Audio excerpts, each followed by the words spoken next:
तो सवाल ये कि क्या कोरोना के डेल्टा वेरिएंट की तरह ही खतरनाक है ओमिक्रॉन? ये सवाल बार बार सामने आ रहा है। अब तक की स्टडी के मुताबिक संक्रमण के मामले में ये डेल्टा से खतरनाक तो है, लेकिन फिलहाल इसकी प्रकृति डेल्टा जैसी घातक नहीं देखी गई।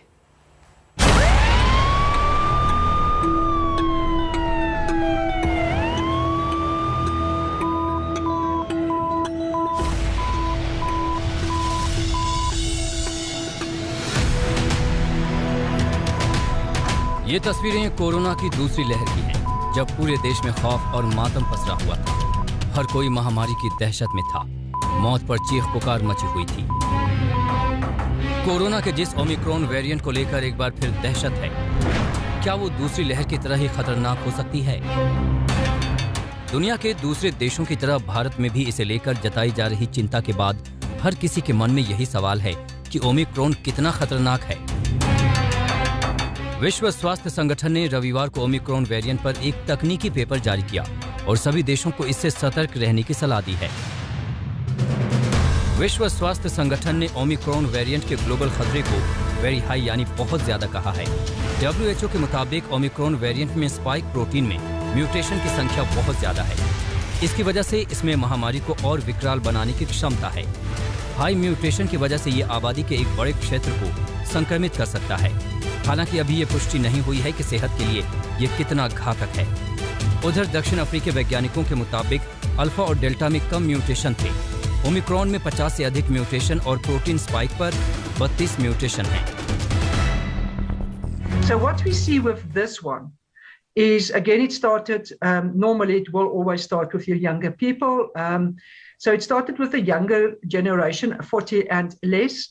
And the most predominant clinical complaint is severe fatigue for 1 or 2 days, with then the headache and the body aches and pain. Some of them will have what they call a scratchy throat, and some will have a cough, a dry cough, but it's not a constant cough. It comes and go. And that's more or less the big symptoms that we have seen. बड़ा सवाल यह है कि क्या Omicron के लक्षण corona के पिछले वेरिएंट से अलग हैं? दक्षिण अफ्रीका के मरीजों में ओमिक्रॉन को जो लक्षण दिखे हैं, उसके मुताबिक ये सामान्य जुकाम के लक्षण जैसा है।